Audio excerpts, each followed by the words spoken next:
couple of quick housekeeping things. She was asking if I could see. Oh, can everyone see? I can see. Oh, A sorry. lot of this, we won't be using Is this it too better? much today. Oh, I can see. Okay. Yes. A couple of quick things. Thank you again for coming. Let's go through some housekeeping things. There's now 2 WhatsApp groups. So one is, am I in the picture properly? Thank you. One's for help and one is for announcements.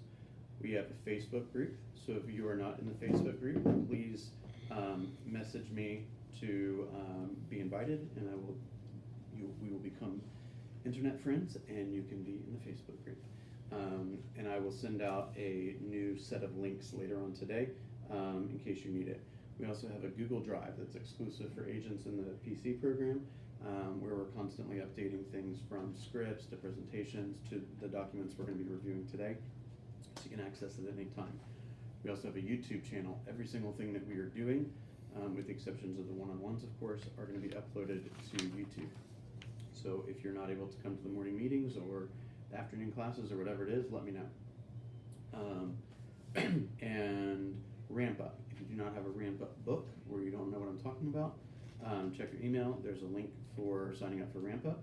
I think Ramp Up will be very helpful, particularly in the coronavirus thing that we're dealing with. There's going to be a lot of time for you to kind of work through that curriculum on your own and do the homework and these kind of things. I've got a couple extra books here, so if you don't have a book, the way that we're doing that is $50 for the book. You pay for that through your office bill, so I'll just notify Aaron, charge you $50, and on your first closing, we give it back to you. So. Okay. And if I want a book, do I tell you now or? Yes, please. Okay, so I'd like a book. Great. I will get you one before you leave today. Okay, perfect. Okay.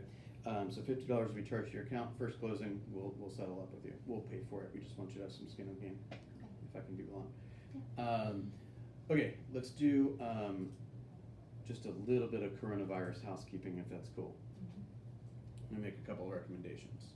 First of all, obviously follow all of the precautions that the CDC is making about washing hands and big groups and that kind of stuff. Starting Monday, we're not gonna have any more classes at the office for the rest of March. My intention, though, is to use Zoom to broadcast all of our classes and have it interactive. So it's not just me sitting in an empty office teaching. There's some interactions, and you guys can ask questions and that kind of thing. So each of the classes will be sending out links to join the Zoom conference. It's all free. Well, it's all free for you. It's a little fee for me, but it's all free for you to engage and use either your cell or your tablet or your laptop or whatever. If you are interested in showing your face during them, you're more than happy to, and it'll be a cool little display so we can all see who's participating. If you have questions throughout the presentation, you're more than welcome to communicate. Okay, so my intention is for each of our classes to have, that's okay, a Zoom link so that you can participate. Okay. Next thing, this is probably a very good time because our primary business is being in and out of homes, and speaking to people, both of which might be a little challenging during all this stuff, right?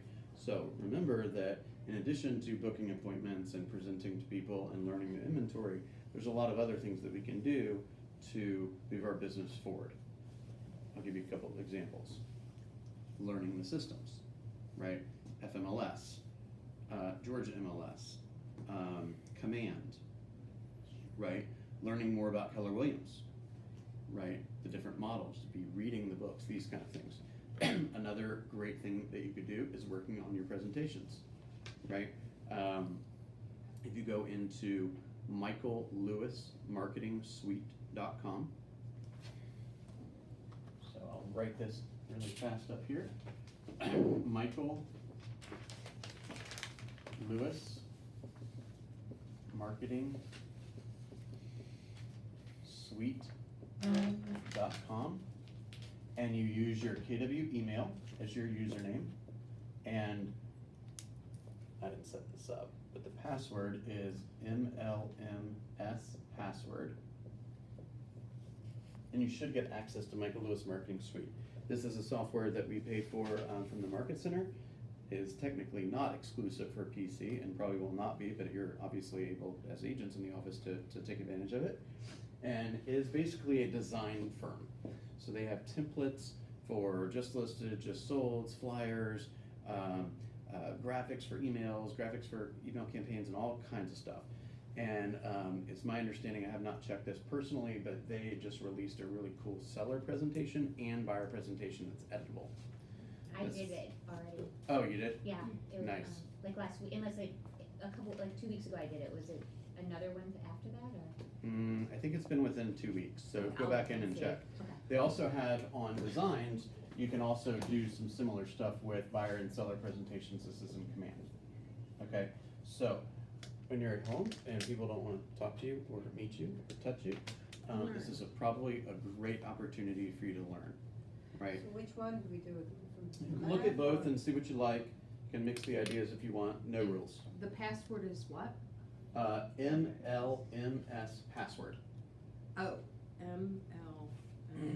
Michael Lewis, Marketing Suite. Oh, Use your KW email as the login. This is your password. Okay? So, we also have scripts. So I'd spend some time reviewing the scripts, right? You got scripts for everything. You got scripts for calling warm referrals, calling cold referrals, open houses, door knocking, FISBOs, expireds, friends, not friends, Mets, not Mets. I mean, there's hundreds and literally hundreds of scripts. Practice them, get your accountability partner, and do some role play. Okay? Don't waste this time. This is admin time. Okay? This is marketing time. This is branding time. This is learning time. Okay? So, it doesn't mean you can't go deal with people, but if you want to have a buyer presentation and the person is reluctant or you're reluctant to get belly to belly with them, send them a Zoom link. Go to Zoom, I think it's zoom.us, and that's a free software. They do limit you without paying for it to a 40-minute meeting. You just send them a link, they click on the link, and as you'll see when we start doing this, you can get pictures on my image to your image, and Rachel, we're like having a conversation over the computer. It's just like we're sitting here together.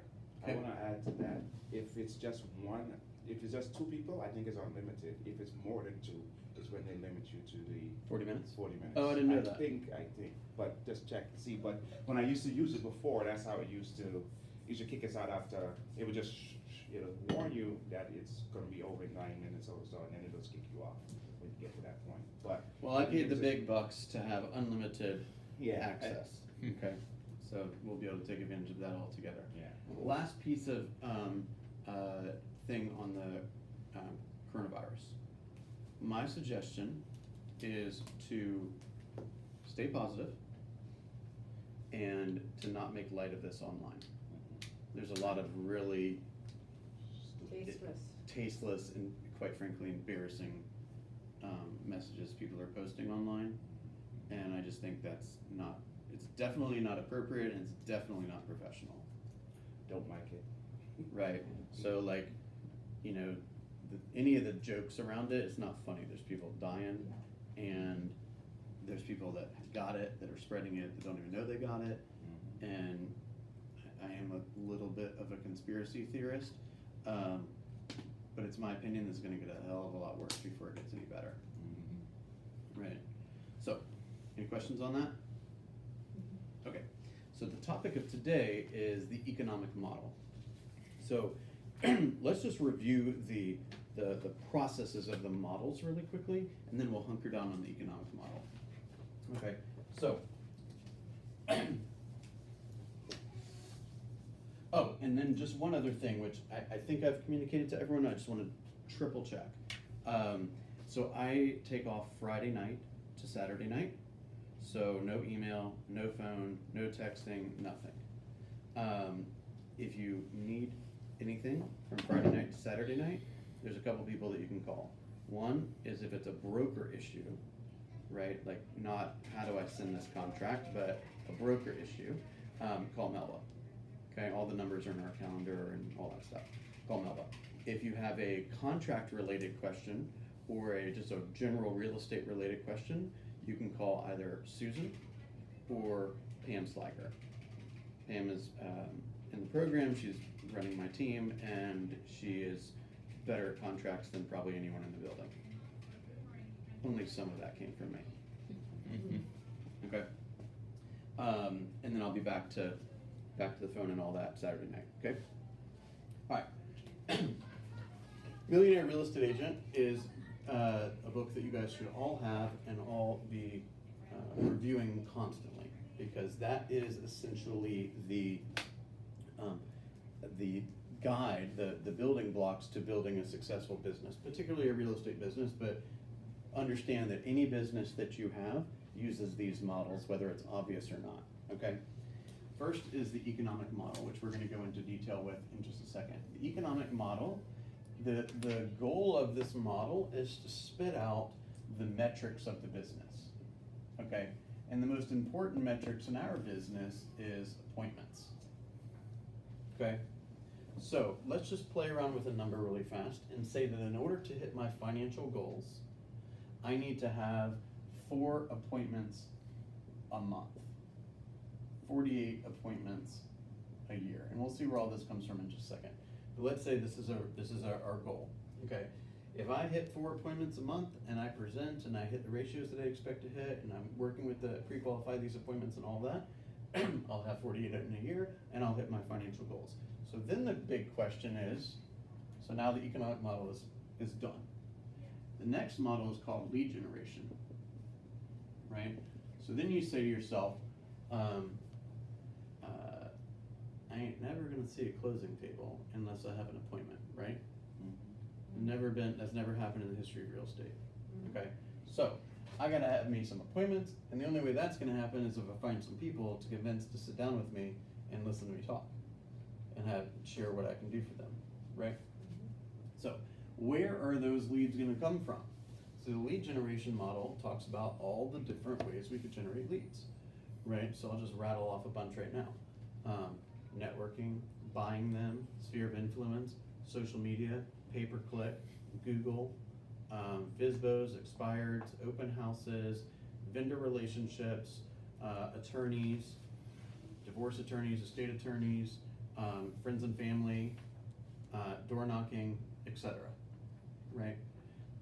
I want to make sure you're clear on something. There's a lot of different ways to prospect, and quite frankly, I don't care what you pick. But don't fool yourself. If you don't book the appointments, you're not going to make any money.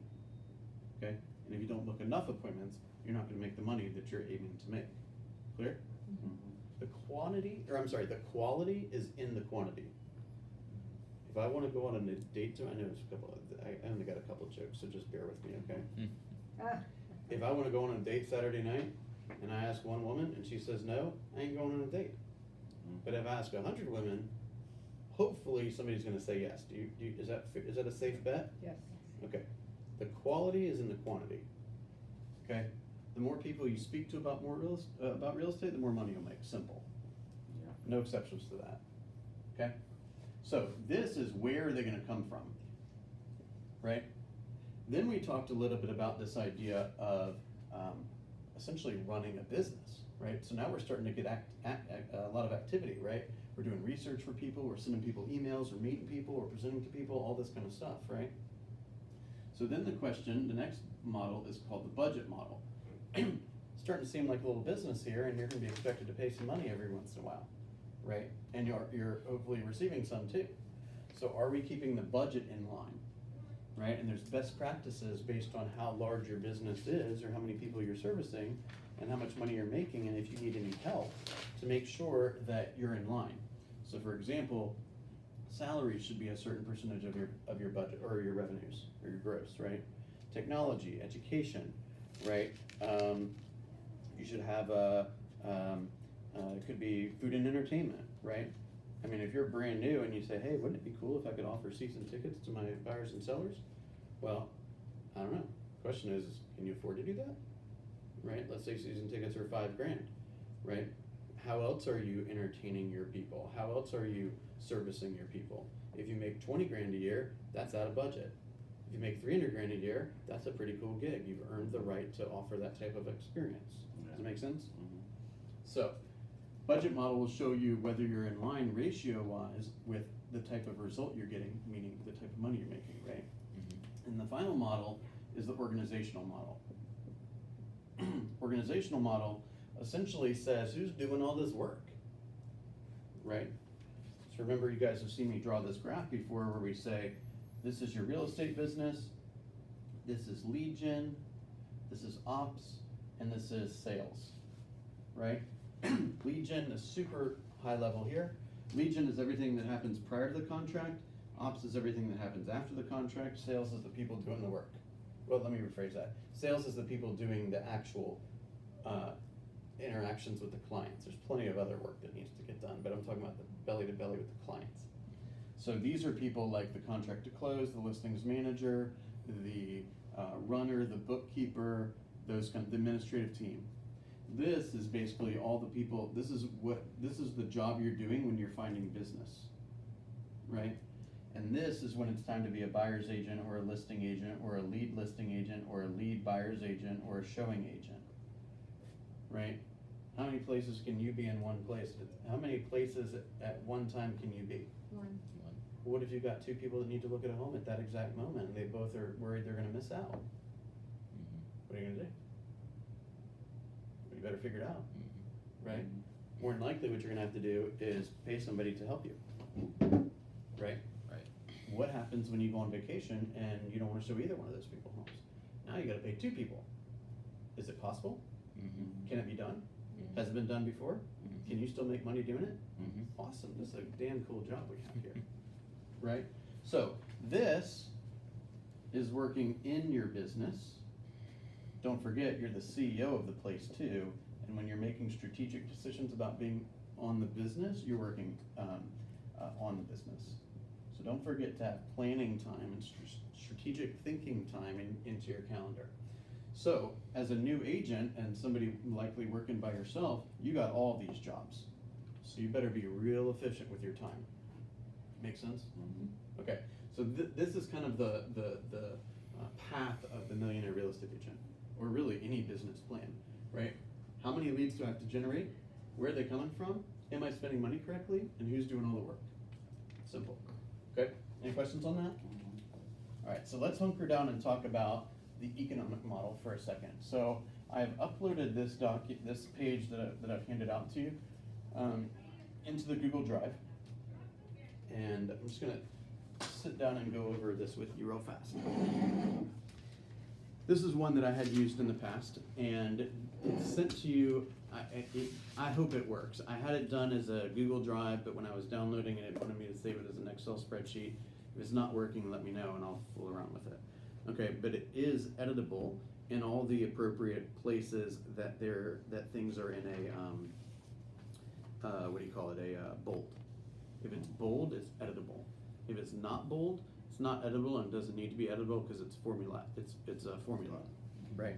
So it's kind of it's almost the inversion of the way we normally see it. But this is a chart for making $225,000 in a year. Does anyone think that's possible? Anything's possible. I love you. You're great. Exactly. All you need is a plan. And guess what? Here's the plan. Right? So, if you have goals that are more than this, there's a slightly different plan. If you have goals that are less than this, that's fine too. It's a different plan. Whatever is your plan, we can work it. Cool? So you have to put in the first number you need to change is to 25. That's right. Okay. Right. Actually, if you guys can hang on just 2 seconds, I'll pull it up here, and you guys can see how I manipulate it.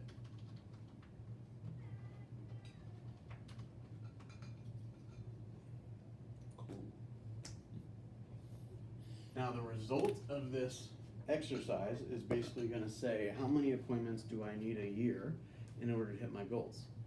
And we've already discussed the importance of tracking, and you've committed to me and to your accountability partners and to your peers that you're going to track. Is that correct? Right? And so when you track, you'll be able to tell whether you're on track, right? So if Tevin, your plant, let's say you have a desire to sell, to make, I don't know, let's say $100,000. okay? And that requires you to have a certain number of appointments each month or each week, and you aren't hitting your goal, right? Right. So that, you've gotta have an awareness about that, right? Yeah. And then you're gonna have to change your daily activities if you wanna hit your goal. So a lot of times you're either gonna change your goal or you're gonna change your activities. We have an addition to your class who was feeling badly that she was late walking into a small room. Oh, well, come on And in. I told her we had chairs. Causing I don't have a ruckus, bag huh? either. Sorry, Come no. in here. I really Thank did you. try to get her earlier, I promise. It's And Heather. do you wanna leave the It's door that open to get a little lady. air Oh my God. circulating in Yes, here? thank you. So you don't all pass out? Susan. We'll be quiet in front, I promise. It's hot. It was hot. See, I was just getting bogged. Susan, Yeah, could you do me a giant favor? I would love to help you with anything, William. Could you make one copy of this for me? Done. Right there. Thank you. One copy.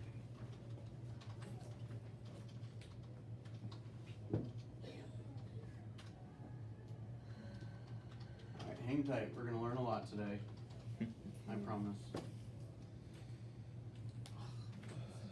Hang on. Need to email yourself. Alright, I am good. I don't want to save my password. I want to go into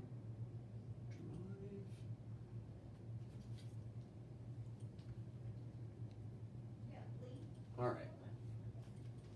Here's what I mean by, what numbers to change. Actually, the way that I have, let me double check the way I set this up. Actually, yeah. Can you see? Can you see? I can see, thank you. Okay, the way that I set this up is basically everything that is in red. Sales.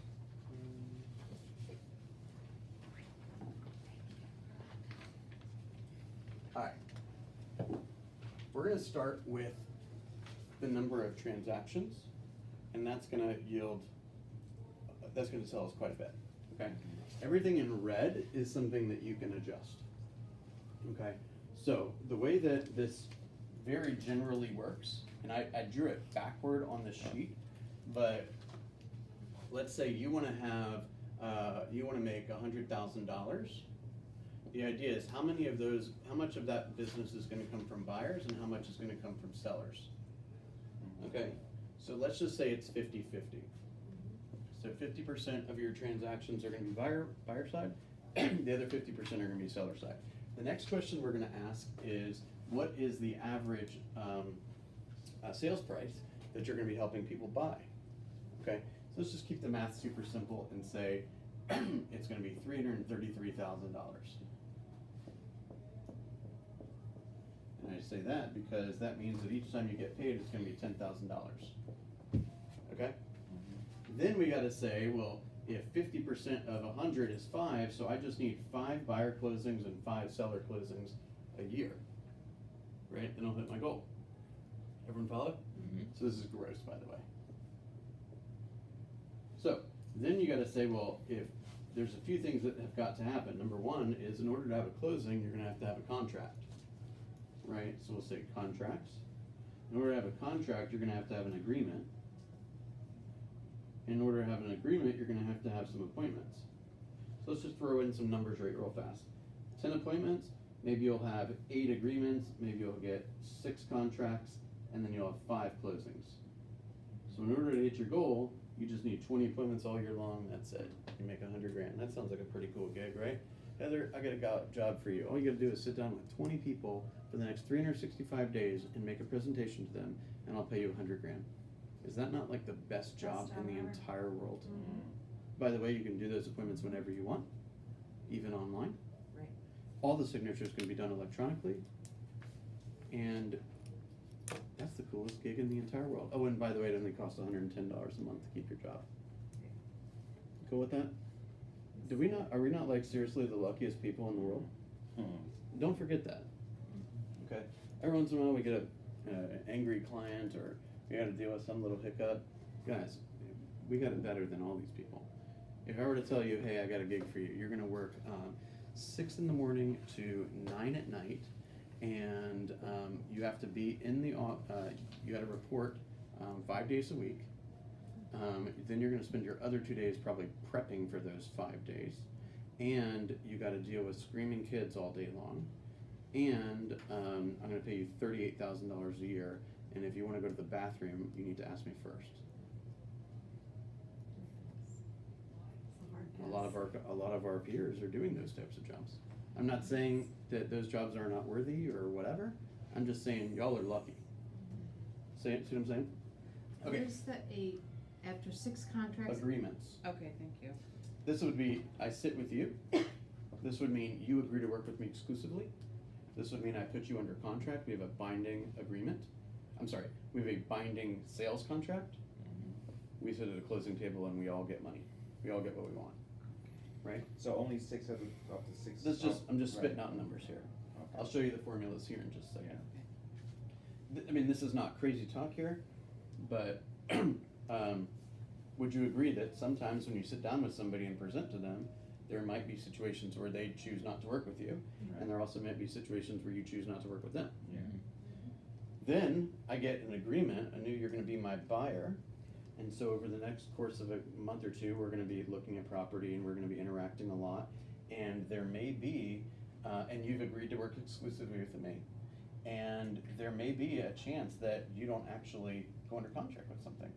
Maybe something happened at work, or your goals changed, or you fired me, or whatever, I don't know.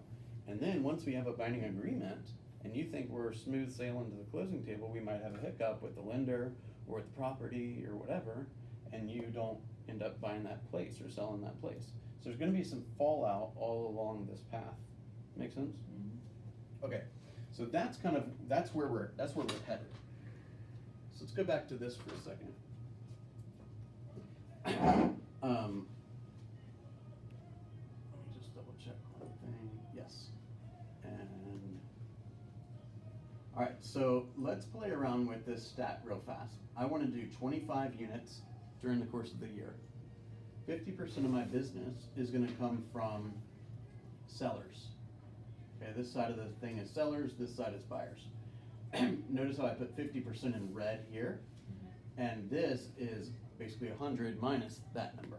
So for example, if I change this to 20, all the numbers change. See that? So let's go back to 25. Now these don't change because I said 50% is coming from sellers, but if I change this to 60, that's going to change to 40. See that? So I've already set up all the formulas. So let's go back to 50. Now, so 50% of my business is going to come from sellers, and 50 is going to come from buyers. So now I want to go down here and say, what is my average sales price of the sellers that I believe I'm going to have the opportunity to sell? Now this is what we get to pick, right? If you want to purposefully go after higher end clients, be aware that number one, they have different needs. Number two, they have different expectations. And number three, it's a different market, right? If you're trying to sell, let's say, an $800,000 house, there's fewer buyers, right? And the market is going to take a little longer for that property to sell, and it's more than likely going to be more expensive, right? They're going to want nicer flyers. They're going to want better giveaways at the open house. They're going to have they're going to want and expect a drone photographer and all these kind of things, right? Again, I'm not saying it's good and I'm not saying it's bad. I'm just saying it's a different set of expectations. While we're talking about that, I want to point out one other thing, which is you got to understand who your competition is. Okay, Heather, if I was to say to you, who is your competition right now? I'd say Zillow. Okay, so name somebody else or name something else. Who else are you All the competing other against? agents. Yep, that's the most common answer. Other agents. Anything else? Yourself. That's another good answer. Anything else? I would venture to say that you're competing with every service provider out there, inside or outside of real estate. Okay. The idea there is you're definitely competing with yourself, right? You're definitely competing against other agents. You're definitely competing against the portals, right? but you're also competing against, I don't know, let's say the Ritz-Carlton. Okay, and what I mean by that is, let's say we're playing in the luxury world. Okay, would this be completely unheard of? Let's say you're the luxury seller, and we get introduced to each other through a friend or something. And you say to me, I say, okay, Anu, when do you want to meet? And you respond by saying, well, I'm going to be in Denver for 2 weeks, and so let's set an appointment for when I get back. So we set the appointment, right? We get off the phone. Now you go to Denver, and because you own luxury real estate, you probably have some money, and so you're probably not going to stay in the Holiday Inn, you're going to stay at the Ritz, right? So then for the next 2 weeks, while you're hanging out at the Ritz, and they got a picture of your family on the nightstand, and they know your name, and they don't let you pick up a single thing, and they bring you the type of toast you want, the type of eggs you want, and have the right cocktail ready for you in the morning. You know, it's like, it's service to the 11s, right? Now for 2 weeks you experience that. Then you come back and the first person you hang out with is me, right? Am I not competing? Is my level of service and my level of professionalism and my level of expertise in my field not being evaluated in tandem with what you just went through? So if I've got a C level presentation or a B level presentation, or I'm 5 minutes late, it ain't going well. It's not going over well. Make sense? So we're competing against every service provider, and in a time period where, you know, literally you can say, I want this to appear on my doorstep within the next 3 hours, and it can get there. We have to up our game, right? Does everyone follow that? Yeah. Okay, so let's just say, so to finish the luxury thought is, we have to know the type of market we're dealing with. So for example, we go and let's say we want to work, you know, swim and tennis, gated communities, you know, luxury neighborhoods, 3-car garages, you know, these kind of things, country clubs, these kind of things. You got a different market, you got a different consumer, there's different level of expectation, and it's a different, your expenditures are gonna look a little different, okay? You wanna go work with changing basically, let's say, renters into first-time home buyers? There's different challenges there, right? Now, it's rewarding, I'll tell you that, but it's also challenging, right? They wanna inspect your every move, right? They've been told horror stories about buying and selling homes that you have to deal with, right? Rachel, let's say I'm helping you buy a home, and not only am I dealing with you, but I'm dealing with your mother and your father and, you know, your uncle who wants to look at the home, and your aunt who wants to come down from Chattanooga and look at the home before you go under contract, and then all your friends are gonna say, oh my gosh, you're buying a home with backward electrical outlets, how dare, you know, like, it's a different set of challenges, okay? Now, generally, those homes are gonna sell fast, and the buyers are gonna have to make quick decisions, so that's an experience that you're gonna need to familiarize yourself with. Personally, I kinda liked the in-between. I kinda liked working with that, like, 350 to 450 neighborhood, where you have people that, generally speaking, I'm gonna make a lot of generalizations here, generally speaking, those people have some form of supervisory role at work, right? And they're busy, and they're used to having things done for them, right? And quite frankly, they don't have enough time to inspect your every move. And so they might put you through the ringer at the beginning, but once they select you, they let you do your job, right? That's the kind of people I wanted to work with, because they were gonna sell a 350 and go buy a 550. Make sense? So when you're, I mean, most of us are beginning their business, and even you, Heather, like, that's one thing we get to control. Right. Right? We get to pick our clients, right? We get to pick where they buy and sell. We get to pick what types of property they buy and sell, right? What types of property they invest in. Like, I personally, I didn't care working with investors. I didn't want to have a numbers-driven analyzation. I wanted people to talk about where they're going to put their baby crib. Know what I'm saying? So if you don't want to work with investors, don't. If you want to work with first-time homeowners, do it. If you don't. Totally up to you. Make sense? So let's just say, for example, I determined that $300,000, can everyone see this? Is going to be the average sales price for sellers. See how there's no formula there? That's because it's in red. And the same thing for buyers. Okay? I said that the average commission is gonna be 3%, so see that, that's, that number times 3% right there. So if I change this number, let's say I'm gonna work with, $350,000 buyers on average, it changes the average commission, all the factors change, right? Alright. Then I said that, what's the deal here? So GCI from listings per month, so I broke this down from month to year. So I knew that I was gonna sell 12 and a half listings and make $9,000 each time. And so my total listings, income was gonna be $112,500, cause I'm gonna make a total of $225, make sense? So how much money was I gonna make from listings per month? $9,375. And that came out to selling one listing per month with a half of a listing carried over. Make sense? Same thing on the buyer side. So for example, if you think you're gonna work with, let's say, you're gonna work with $400,000 sellers and $300,000 buyers, right? Wait, what just happened? Oh, so I'm gonna make more money. That's the way I had it set up. Cause you just did the number of lists. I was trying to, yeah, Yeah. exactly. Does that make sense?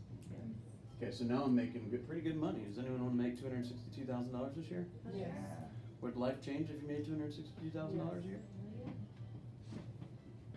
Right? Would you give a damn whether gas was $2 or $2.50 or $1.50? I wouldn't either. Make sense? Okay, so then we gotta go up and we're gonna say, we're gonna sell, we're just gonna have 2 closings a month. That's all we need.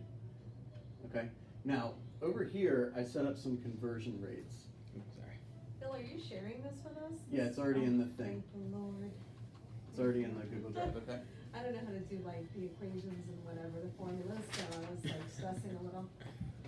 Did you get a copy of this I already? did, yeah, but I mean, like, are you sharing the hard drive Yeah, with yeah, us yeah. in our drive? Oh, Yeah, awesome. it's already there. Yeah, okay. So I took a couple of formulas, this is straight off the MREA model, which basically says that percentage of listings that I take to going under contract.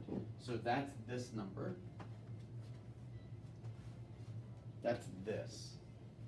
Oh, I'm sorry. That's this. Agreements, which is a listing agreement, to, take to under contract, yeah. Agreements to contracts. Yes. So this ratio, according to the MREA book, model MREA 2, is 75%.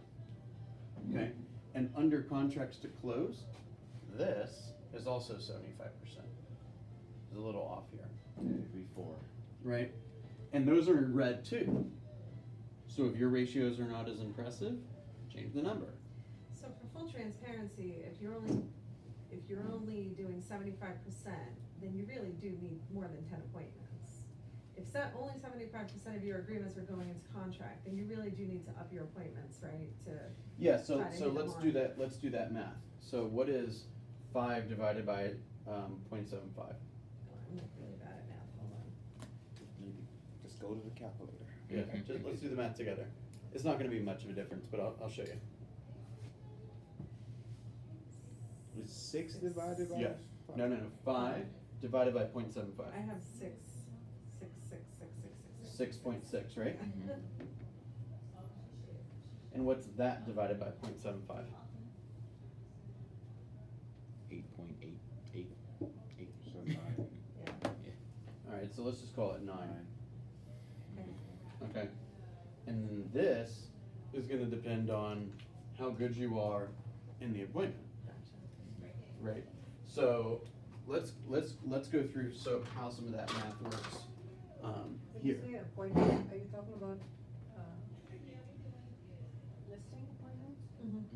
Yeah, well, the math, we have the math, the conversion ratio is the same. So if you look here, that is just equal to what I had over there. So you don't, that's actually not necessary if you just change these numbers, okay? But what this is saying is, if I have, 30, oops, hang on. Okay, so I'm trying not to confuse you here, but if this to this is 75% and this to this is 75%, then this to this is 56.5%, I think it is. Yeah, 56.25%. Okay, so for every listing I take, just over half of them will close. Every listing you take. But isn't contract listing, Yeah, that seems like depressing. isn't the contract Say that one more listing? time. Isn't the contract, No, that's when the listing? deal goes under contract. That's when the actual property goes under contract. oh, that's when That's for property, buyer. okay, okay, Yeah, I that's got for it, a listing or a buyer. okay. Right, so here we said, if you have 9 agreements,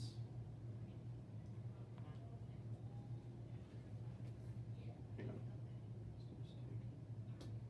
I think it- It'll change because. Yeah, I think you're right, yeah, okay. Am I looking at that properly? I'm sorry that I confused you. No, I think I actually made a mistake. Let me double check this. So if I go on 29.6 listing appointments and I convert at 75%, then I will take 22. Mhm. If I then convert listings taken to listings sold, Right, okay, I see what's going on. This is also 75%. So every time you go on a listing, okay, so what's 9 divided by 0.75? I'll summarize all this in a second. That's We're 12. almost out of the weeds. is that 12? 12. 12. Okay, so this really should be Right. 12. That's your first question. So let's summarize. Mhm. 12 appointments, Mhm. 75% of those people will agree to work with you exclusively, that's 9. And then it's going to- 75% of these people that agreed to work with you exclusively will go under contract. Mhm. 75% of those people that you have a binding sales contract with a particular property on will close. So, Mhm. appointment to agreement is 75%, and agreement to closing is this, because there's 2 different 75%s. Mhm. Alright, so let's go back here. So, let's do it on the buyer side because it's a little more obvious and it's the same numbers. So I said that this number equates to this. That number equates to this. So if these numbers are different, you need to, Update that, yeah. you need to update it. So what I said here is, I wanna sell 12 and a half buyers, and also same thing on the seller. So I wanna sell 12 and a half buyers, and I know that it's 56% conversion rate in order to determine how many I gotta take, which is this number. Right, so this is the 56.25%, the difference between these two, or the correlation between those two. The conversion rate. So that means that I need to take 22 listings in order to sell 12 and a half, which honestly I think that's very conservative. It should probably be a good bit higher than that. That's what I was, like, my initial point of my question was like, if we're taking such a high number and just such a low number is closing, then don't we have to bump up our appointments? But on a whole, not for this rate, so like. The more you track, the more you will determine whether these numbers are realistic for you. Gotcha. I am purposefully being conservative. I'm really bad at tracking, I need to do that.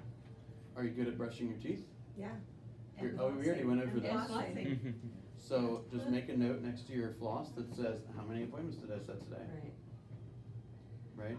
right. Like, if it becomes a habit, it will happen. If I it, have like a great board in my office too, like a Beautiful. tracking board, and I don't track that part. so put a little, put a little Velcro thing on it where your keys are. You don't get to leave your office with your keys unless you, Unless I track. yeah. I mean, I've left my keys in the refrigerator before, Oh, me too, just so I don't Right. forget a drink, yeah. That's so my I don't mom's forget my trick. lunch. Yeah. Oh, you gotta, That's my as mom's crazy trick. as it sounds, you gotta Put it in figure out the a freezer. system. Yeah. Put it in the Why do you fridge. get this thing? Let's just talk about Alright, we're gonna come back to that. We're gonna come back to that. So, buyer sold is 12 and a half, that means I gotta take 22. Everyone follow the math on that? Yes. Now, between the time I take them, 75% of the appointments I go on, I'm gonna take, so that math is 29.6. So all I gotta do is go on 60 appointments throughout the year, right? And I will hit my goal of having 25 closings. Again, I think that's very conservative, but is it is it crazy talk to think that we could all go on one appointment a week? I don't No. either. And would you be willing to go on one appointment no matter hell or high water if you knew that as a result of going on that appointment, you could make $225,000 for the year? Assuming, by the way, you just sold, $350,000 homes on average. In your case, 300,000. Well, half or 4 and half or 3. according Well, to my okay, math there. okay. Oh, wait, you're right, Oh, you're yeah, right. yeah. Because Now here it's we're two- actually making $262,000. Life's even better, Mhm. right? Okay, does everyone follow the economic model? Yeah. Okay, so the result of the economic model is how many appointments do I need? So, does everyone wanna work with this mathematical example, or do we wanna change it around? Sounds Keep good. it. Okay, so we now need 99. 60 appointments a year in order to hit our financial goals, conservatively speaking, okay? So, 60 appointments, that is the result that we're looking for from evaluating the economic model, yes? Mhm. Yeah. So, that's per year, and let's just say, I think we can beat the ratios enough to keep the math clean, and just say you just need one appointment a week. Okay? That's all we gotta do, one appointment a week. Now, Anu, you say, where's that gonna come from? Right? That is going to come from, that's when we move our discussion to the lead generation model, which is,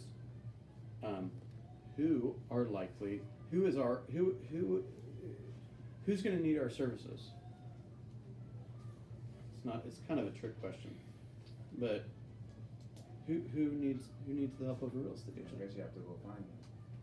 Well, Anybody let's answer a already- more simple question first. Who needs our help?